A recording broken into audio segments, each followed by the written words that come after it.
Study that I used, or the article that was used, was called "Social Behavior and Mild Cognitive Impairment in Early Dementia."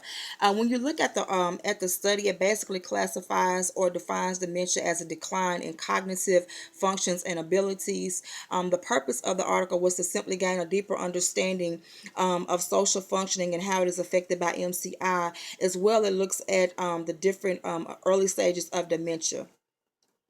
And looking at methodologies used, there was a total of 107 participants in the study. 26 of those participants met diagnostic and statistical criteria for the mental disorder. 37% of those participants met the criteria for MCI, and then 44 of those participants were just simply controls that were used in order to make the study a larger study.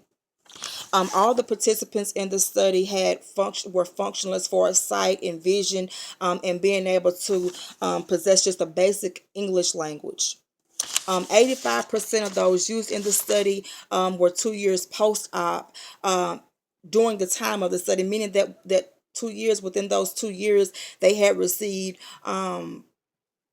I'm sorry, not received. They had some form of dementia, whether they were in the early stages or the middle stages. They were 2 years post-op during the time of the study, as far as suffering with dementia. As far as looking at ethical concerns, all of the participants were given informed consent. In order for them to participate, they had to sign paperwork which allowed them to be able to participate in the study. There were two instruments used. The first was the mini mental state examination. This was just simply to qualify those participants for the dementia screening, to make sure that they were able to participate in the study.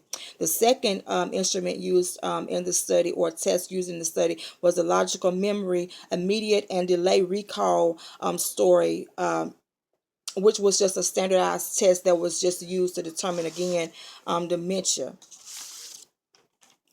Some of the findings in looking at the study was just simply that when you are dealing with dementia patients, one of the findings was that taking them out socially could cause some irritability, could cause some agitation. Again, because you're taking them out, and when they say sociably, taking them out like shopping or to the mall or to a movie, those patients or individuals who suffer with dementia may have a tendency to be more agitated or more irritable, simply because they may not be familiar with surroundings and environments around them. Maybe they have a memory loss, or maybe they simply forget the familiar things around them, and that could cause fear in them, which at the same time could cause them to react or misbehave. And it's not their fault, it's just that they're suffering with an illness that affects their cognitive ability.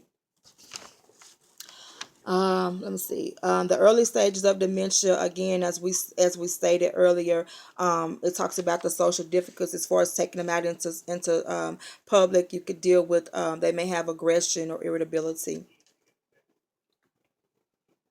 Also, in looking at the findings in the study, it talks about the short-term stages of dementia, and some of the signs that could possibly lead to early stages of Alzheimer's as well.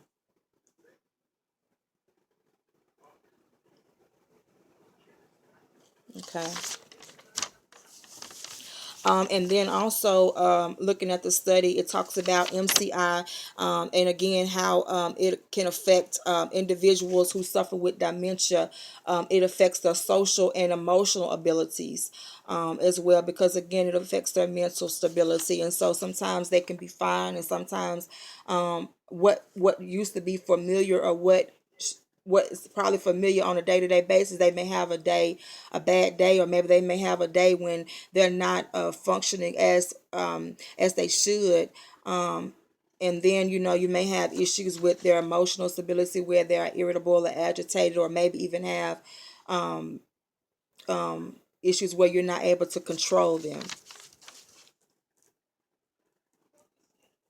When we look at weaknesses, some of the weaknesses in the study could possibly be that they had to use 44 participants who had no cognitive issues pertaining to dementia or mental disorder. So if you are doing a study on individuals who are suffering with dementia, then it would just appear that you would probably want to have more participants who are suffering with these issues, so you can maybe go through and pinpoint what could be some of the early stages through observation and different things, rather than testing 44 people who have absolutely nothing wrong with them. That could possibly be one of the weaknesses. One of the strengths in looking at the study was just simply that it was that they were able to determine some things or some factors that could cause early dementia.